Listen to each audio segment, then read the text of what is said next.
সকালে উঠে প্রথম চিন্তাটাই হলো আজ রান্না কি হবে। আবার সেটা যদি হয় উইকের প্রথম দিকের দিন, তাহলে তো হয়েই গেল।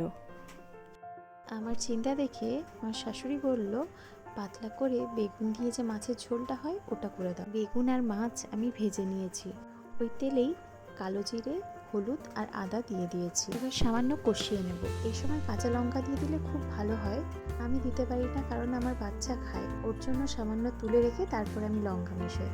আচ্ছা, ওটা ভাজা হয়ে গেলে একটু জিরে গুঁড়ো আর টমেটো দিয়ে আবার কষিয়ে নিতে হবে। তারপর লম্বা করে কাটা আলু দিয়ে বেশ কিছু কষিয়ে নিতে হবে। এবার জল আর নুন দিয়ে আলুটাকে সেদ্ধ করার জন্য দিয়ে দেবো। আমার শ্বশুরমশাই বড় বড় দুটো আড় মাছ এনেছে। এই আড় মাছ কিন্তু আমি কখনো খেতাম না। বেবি হওয়ার পরে যে আমার আয়া ছিল, সেই আমাকে বলেছিল আড় মাছের কথা। আচ্ছা, এবার আমার আলুটা সেদ্ধ হয়ে গেছে। এবার আমি বেগুন আর মাছগুলো দিয়ে আরও একটু জল দিয়ে কম আঁচে ফুটতে দিয়ে দেবো। আমি এখানে যেমন আড় মাছ নিয়েছি, এর জায়গায় কিন্তু অন্য যে কোনো মাছ নেওয়া চলবে। আচ্ছা, এই সময় নুনটা একটু চেক করে আরেকবার যদি নুন লাগে নুন দিয়ে দিতে পারো। আরেকবার কম আঁচে ফুটিয়ে গরম গরম সার্ভ করো ভাতের সাথে। এই ঝোলটা নিরাশ করবে না তোমাদের।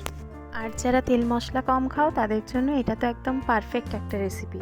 আমার রেসিপি কেমন লাগছে কমেন্ট করে অবশ্যই জানিও। আর চ্যানেলটা ভালো লাগলে লাইক শেয়ার সাবস্ক্রাইব করো প্লিজ।